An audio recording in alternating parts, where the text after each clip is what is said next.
신학교 다닐 때 수련회에서 특별한 게임을 한 적이 있습니다. 거꾸로 씨름이라고 해서 씨름을 하는데 경기 규칙은 정반대로 하는 겁니다. 원래 씨름에서는 상대편의 몸이 먼저 땅에 닿게 해야 이기는데, 거꾸로 씨름에서는 자기 몸이 먼저 땅에 닿는 사람이 이기는 겁니다. 이런 시합을 한 번도 해본 적이 없었던 사람들이 자기 차례가 됐을 때 어떻게 행동하는지를 무척 재미있게 지켜보았습니다. 어떤 사람들은 자기가 먼저 넘어지려고 하기보다 상대편이 넘어지지 못하도록 붙잡는데 힘을 다쓰는 모습을 보았습니다. 저는 그 장면을 보면서 우리가 익숙하게 하던 행동의 패턴을 바꾸는 일이 얼마나 어려운가를 생각하게 됐습니다. 본능적으로 우리 삶에는 머리로는 아는데 몸이 따르지 않는 일들이 얼마나 많은 것을 발견합니다. 신앙생활에서도 예외는 아닙니다. 우리가 기도할 때 어떤 조바심을 내는가 하면 하나님이 먼저 지쳐서 쓰러지실까봐 염려할 수 있습니다. 우리가 하나님이 기권하지 못하도록 더욱 끈질기게 붙잡을 수가 있습니다. 하나님은 지치거나 기권하는 분이 아니신데도 내가 가진 불안 때문에, 내가 불안해서 하나님을 꼭 붙잡고 놓지 않겠다는 마음으로 기도한다는 것입니다. 하지만 오늘 본문에 나온 야곱의 이야기를 통해서 우리가 이 문제를 해결하는 실마리는 하나님께 있는 것이 아니라 도리어 나한테 있다는 것을 발견하게 됩니다. 그래서 기도는 하나님을 바꾸려는 것이 아니라 내가 바뀌는 겁니다. 그래서 어떤 설교자는 이 본문에 대해서 말하기를, 이 본문은 우리가 함께 읽으신 이 이야기는 우리에게 가장 잘 알려진 이야기지만 가장 잘못 알고 있는 이야기라고 했습니다. 그러니까 이 말씀이 전하려는 핵심은 야곱이 하나님과 씨름해서 자기가 원하는 것을 얻어낸 내용이 아니라는 거예요. 본문을 보면 그동안 자기를 믿고 자기를 의지하고 살아왔던 야곱이 어떻게 하나님을 의지하는 사람, 하나님을 믿는 사람으로 변화되었는지를 이야기하는 내용이 본문의 말씀입니다. 그래서 우리가 하나님의 뜻을 발견하고 하나님의 뜻에 따르는 사람이 되고 하나님께 기권하기 위해서 기도하기를 원합니다. 그래서 기도하는 우리를 통해서 뜻이 하늘에서 이루어진 것처럼 땅에서도 이루어지는 복을 받으며 살아가는 우리 모두가 되시기를 원합니다. 성경을 보면 한 사람의 이름이 바뀌는 사건들이 몇 군데 기록되어 있습니다. 아브라함이 되고, 사레가 사라가 되고, 시몬이 베드로가 되고, 사울이 바울이 되는 그런 사건들이 있습니다. 그 가운데서 창세기 32장에 나타난 이 야곱의 변화는 가장 극적인 장면을 가지고 있습니다. 어떤 사람들보다도 극적인 장면을 통해서 이름이 바뀝니다. 본문을 보면은 이 야복강 나루의 깊은 밤에 야곱은 한 사람과 씨름을 합니다. 놀랍게도 아침 해가 떠오를 때 그는 이전의 야곱이 아니라 이스라엘이라는 새로운 이름을 받은 사람이 됩니다. 성경에서 사람의 이름은 그 사람의 정체성을 말해줍니다. 마태복음에서 예수, 왜 이름을 예수라 하라고 하셨느냐 하면 그가 자기 백성을 죄에서 구원할 자이시기 때문에 그런 정체성을 가졌기 때문에 예수라는 이름을 주신 겁니다. 그래서 야곱이 이스라엘이라는 새로운 이름을 가진 것은 단순한 호칭의 변화가 아니라 야곱이 살아가는 새로운 삶의 방식을 가지게 되었다는 것입니다. 그래서 이 새로운 방식의 삶이 어떤 결과로 나타났느냐? 하나님과의 씨름에서 치고도 이겼다는 판정을 받은 것입니다. 그의 삶의 판정이 뒤집어진 결과를 얻은 것입니다. 성경에서 이름이 바뀐 것은 어떤 공통점을 가지고 있습니다. 그리고 야곱이 이스라엘로 변화되는 것에서도 이런 공통점이 있는데 그 첫 번째 단서가 뭐냐 하면 홀로입니다. 홀로였습니다. 야곱이 모든 것을 약속강으로 건너보냅니다. 그리고 홀로 남았습니다. 야곱의 인생에서 모든 변화가 시작되는 자리, 한 사람이 하나님을 인격적으로 깊이 만나는 자리, 그것을 바로 홀로 남은 자리입니다. 말씀과 같이 야곱은 두 아내와 두 여종, 11명의 아들, 그리고 그의 모든 소유를 강 저편으로 건너가게 합니다. 그동안 의지해왔고 사랑하고 붙들었던 모든 것과 멀어졌습니다. 야곱은 홀로 자기만 남습니다. 그 홀로 남은 자리에서 하나님을 만난 거예요. 이것이 영적으로 매우 중요한 장면입니다.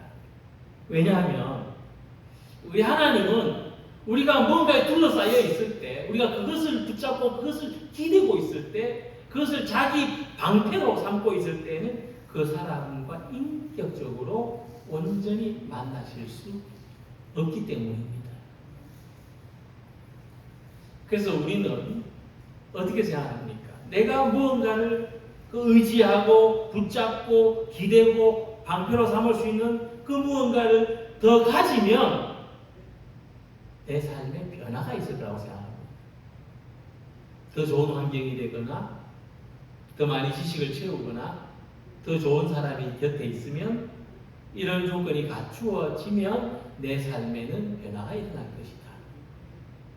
그러나 본문이 말하는 변화는 정반대입니다. 변화는 채워질 때가 아니라 비워질 때. 무언가가 내 곁에 있을 때가 아니라 내 곁에서 떠나갈 때. 함께 있을 때가 아니라 혼자 남을 때 변화가 시작된다는 겁니다. 왜냐하면 진정한 변화는 환경이 바뀌는 게 아니에요. 내가 바뀌는 겁니다. 그래서 하나님은 우리가 가장 강할 때가 아니라 가장 약할 때, 우리가 가장 많이 가졌을 때가 아니라 가장 비어 있을 때, 우리가 가장 안전할 때가 아니라 가장 연약할 때, 그때 우리를 찾아오시고 우리와 가장 깊이 만나십니다. 야곱이 홀로 남았다는 말과 같이 이 홀로는 나 자신만이 온전히 하나님 앞에 서는 자리이기 때문입니다.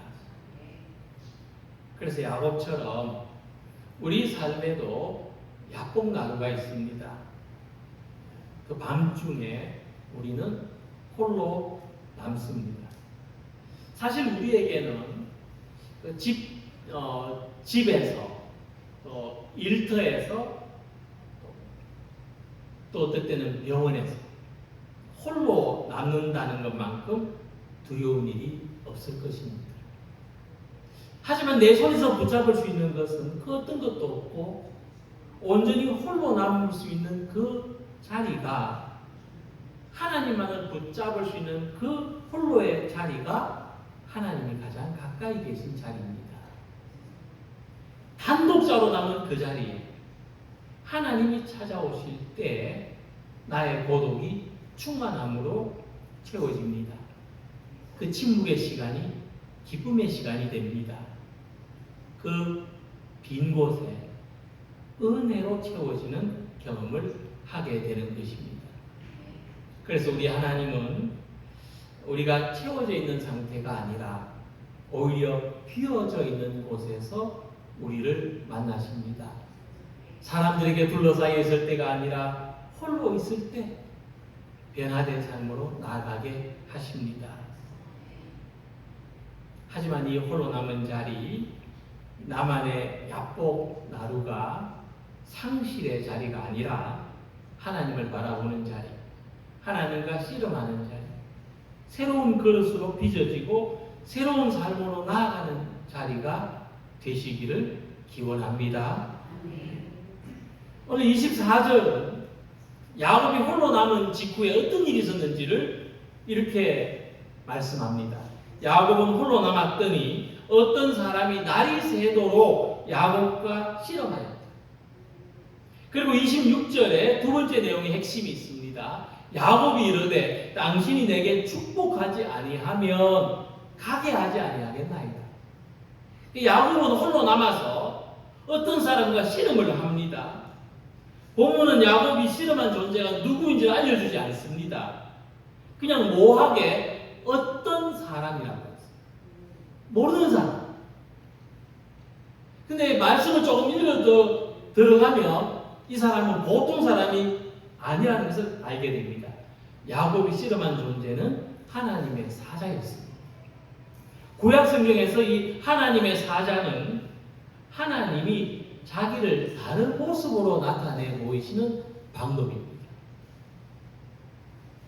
그러니까 야곱이 밤새도록 씨름한 대상이 처음에는 누군지 모르는 모호한 존재였는데 나중에 알고 보니 내가 씨름한, 내가 붙잡았던 그 대상이 하나님이었다는 것을 깨닫게 된 것이죠. 발견하게 된 것입니다.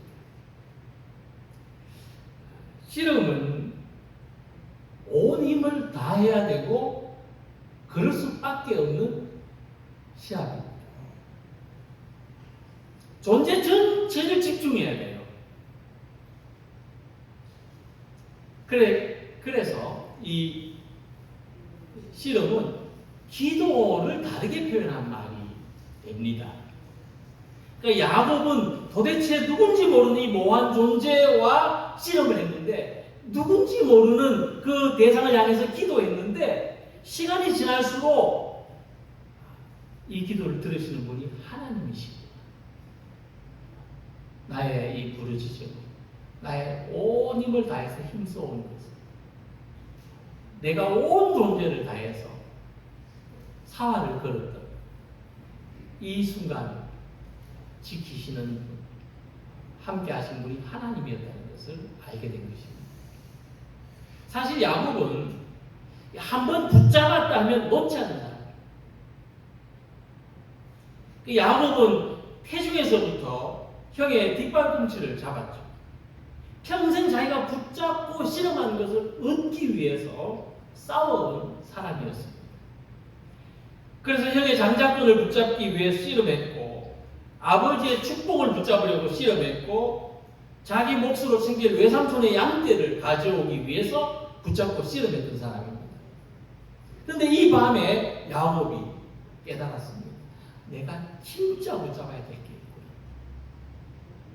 내가 다른 것을 다 잃어버리더라도 내가 마지막으로 끝까지 붙잡아야 될 것이 있구나. 그것이 하나님이었습니다. 평생 다른 것을 붙잡고자 했던 그 손으로 하나님을 붙잡고 매달렸습니다. 이처럼 우리 삶에 때로 찾아온 고난이나 아픔, 예상치 못했던 상황이 하나님의 손길이라는 것을 처음에는 잘 알지 못합니다. 그런데 모든 일을 기도의 제목으로 가져오고 기도로 씨름할 때 이 모호한 일 속에 하나님의 손길이 있다는 것을 알게 됩니다. 그리고 우리는 하나님만을 붙잡고자 하는 사람이 되는 것입니다. 바울에게 이런 경험이 있었습니다. 그래서 이렇게 말씀했습니다. 그러나 무엇이든지 내게 유익하던 것을 내가 그리스도를 위하여 다 해로 여길 뿐더러 또한 모든 것을 해로 여김은 내 주 그리스도 예수를 아는 지식이 가장 고상하기 때문이다. 바울은 예수 그리스도만을 내가 진정으로 붙잡고 실험해야 할 뿐으로 발견했던 것입니다. 바울처럼 야곱의 이 삶의 패턴이 야곱이 붙잡고자 했던 것이 야곱이 실험하던 것이 결정적으로 바뀌는 모습을 봅니다. 야곱은 빼앗고 속이고 가로채는 삶을 살았습니다. 형의 것을 아버지의 것을 외삼촌의 것을 붙잡고 실험하며 살았습니다. 그런데 이제 야곱은 이 모든 것을 다 내려놓고 하나님을 붙잡고자 실험합니다. 그리고 하나님을 붙잡는 방법은 가로채는 것이 아니라 기도하는 것이었습니다. 26절 말씀처럼 당신이 내게 축복하지 아니하면 하게 하지 아니하겠나요? 이게 무슨 말입니까? 간구하는 겁니다. 내 힘으로 빼앗는 것이 아니라 하나님의 은혜로 받고자 하는 것입니다. 우리가 거꾸로 실험을 하는 것처럼 우리가 머리로는 내가 넘어져야 이긴다는 것을 알면서도 우리 몸은 여전히 상대를 넘어뜨려야 이긴다는 방식에 지배되어 있습니다. 그게 익숙해져 있습니다. 야곱의 삶도 그랬습니다. 상대를 넘어뜨리고 내가 이기는 삶을 살아왔고 평생 이 패턴이 반복됐습니다. 그런데 야곱 나루에서 하나님이 야곱에게 어떤 변화를 요구하십니까? 네가 넘어져야 된다. 너의 힘을 내려놓아야 돼. 네가 절뚝거리는 사람이 되어야 된다 하는 것입니다. 왜냐하면 우리 삶의 핵심은 하나님이 세우시는 것입니다. 우리의 삶은 빼앗아서 얻는 것이 아니라 은혜로 받는 것입니다. 그래서 하나님은 야곱이 은혜를 받는 자로 살아가게 하신 것입니다. 은혜 아니면 살아갈 수가 없다. 우리 조국만 같이 한번 고백해 볼까요? 은혜 아니면 살아갈 수가 없네. 어음마저도 다 주의 것이니 세상 평안과 위로 내게 없어도 예수 오직 예수뿐이네. 오늘 이 시간 우리는 하나님 앞에서 은혜 받는 자로 살아가기를 원합니다. 용서를 받는 자, 은혜를 받는 자, 사랑을 받는 자, 축복을 받는 자로 살아가기를 소망합니다. 그래서 빼앗는 내 손이 간구하는 손으로 움켜쥐는 삶이 펴서 받는 삶으로 내가 가진 것으로 살던 것이 하나님이 주시는 것으로 살아가는 모두가 되시기를 소망합니다. 야곱이 축복을 구했을 때 하나님은 야곱에게 이름을 물으십니다. 그 사람이 그에게 이르되 내 이름이 무엇이냐? 그가 이르되 야곱이니라. 그자 28절에서 야곱에게 새 이름을 주십니다. 그가 이르되 내 이름을 다시는 야곱이라고 부를 것이 아니요 이스라엘이라 부를 것이니 이는 네가 하나님과 및 사람들과 겨루어 이겼음이니라. 하나님이 왜 야곱에게 이름을 물으셨을까요? 몰라서 물은 것이 아니시겠죠. 너가 누구인지 깨닫게 하시기 위해서 물으셨어요. 자기가 어떤 사람인지 고백하도록 기다리시는 거죠.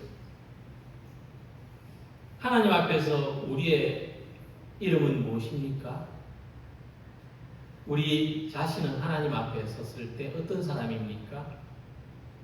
야곱은 하나님께 대답합니다. 저는 야곱입니다. 무슨 뜻입니까? 저는 속이는 자입니다. 저는 빼앗는 자입니다. 저는 남의 발꿈치를 붙잡는 자입니다. 이 대답이 어떤 의미가 있냐면요, 야곱은 태어나서 지금까지 한 번도 자기가 어떤 사람인가를 성찰해 본 적이 없어요. 그렇기 때문에 속이고 빼앗는 반복이 계속 일어나는 거예요. 자기가 무엇을 하는지도 모르면서 그렇게 살아온 겁니다. 그런데 처음으로 자기가 어떤 사람인지를 하나님께 정직하게 고백하는 겁니다. 그래서 이름이 바뀐다는 것은 우리가 더는 예전의 사람이 아니라는 것을 선언하는 거예요. 이 이름은 야곱이 스스로 만든 것이 아니라 하나님이 주신 이름입니다. 그래서 진정한 변화는 내가 하는 것이 아니라 하나님이 주시는 것입니다. 내 힘으로 뭔가 바뀌어보려고 했던 것에서 하나님이 내게 은혜를 주셔서 나로 하여금 바뀌게 하시고 변화되게 하시고 새로워지게 하시기를 구하는 우리가 되시길 바랍니다. 바울이 고린도후서 5장 17절에서 말씀했습니다. 그런즉 누구든지 그리스도 안에 있으면 새로운 피조물이다. 이전 것은 지나갔으니 보라 새 것이 되었도다. 이 누구든지가 누굽니까? 바울 자신을 말하는 겁니다. 이 누구든지가 누굽니까? 우리를 말하는 거예요. 나를 말하는 겁니다. 죄인의 이름이, 죽음의 권세 아래 있던 이름이, 하나님과 상관없던 이름이 하나님의 자녀가 됐습니다. 야곱이 이스라엘로 살아가는 것처럼 하나님 앞에서 새로운 정체성으로 살아가는 우리 모두가 되시기를 바랍니다. 그런데 새 이름을 얻은 야곱에게서 주목할 것이 있습니다. 31절에 보면 야곱이 새 이름을 얻었는데 절뚝거렸다 그랬습니다. 이상하게 보이지 않습니까? 하나님의 축복을 받은 사람, 새롭게 변화된 사람이 절뚝거리며 걸었다는 겁니다. 그런데 야곱에게는 이것이 아주 특별한 흔적입니다. 야곱은 야곱강에서의 경험으로 평생 지팡이를 짚고 살아야 되는 사람이 됐어요. 그런데 그것은 야곱의 힘이 꺾였다는 증거고 이제는 하나님의 은혜로 산다는 증거가 되었다는 겁니다. 그래서 이 야곱의 절뚝거림은 약함의 흔적이면서도 은혜의 흔적이라는 거죠. 야곱이 이스라엘로 변화된 흔적입니다. 이처럼 우리 삶에 하나님과 깊은 씨름을 한 사람의 삶에는 흔적이 있습니다. 우리 삶의 약하고 아픈 부분이 우리에게는 변화의 흔적입니다. 우리에게는 은혜의 흔적이라는 것을 발견하시기 바랍니다. 바울은 이 흔적을 스티그마라고 했습니다. 예수의 표시, 예수의 흔적이라는 말입니다. 내가 내 몸에 예수의 흔적을 지니고 있노라. 이 흔적은 이 세상의 방식으로는 설명되지 않은 약함을 말합니다. 하나님의 능력이 드러나는 약함이기 때문입니다. 우리가 가진 이 약함, 이 상처의 흔적을 통해서 홀로 하나님을 만나게 하시고 씨름하게 하시고 하나님의 은혜로 살게 하시는 것입니다. 그래서 야곱이 하나님과 겨루어 이긴 방식은 하나님을 쓰러뜨린 것이 아니었습니다. 자기가 쓰러지고 자기가 매달리고 자기가 간구한 것입니다. 근데 하나님은 그 쓰러짐을, 그 절뚝거림을 내가 이겼다 말씀하십니다. 하나님을 끝까지 붙들고 놓지 않았던 것, 그것이 하나님이 판정을 뒤엎으신 이유입니다. 그래서 예수님의 십자가는 패배가 아니고 승리입니다. 야복나루에 야곱이 보여진 그 이김, 예수님의 십자가가 보여준 그 이김, 우리도 그렇게 이기는 자가 되기를 소망합니다. 그래서 우리가 세상이 이겼다고 손을 들어주는 삶을 추구하기보다 하나님께서 이겼다고 손을 들어주는 사람으로 살아가기를 원합니다.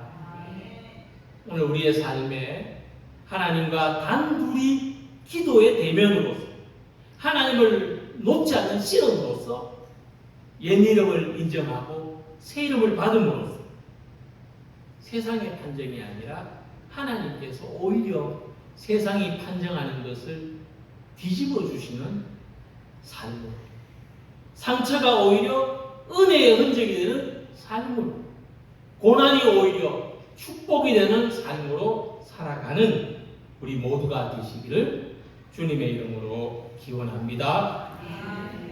기도드립니다.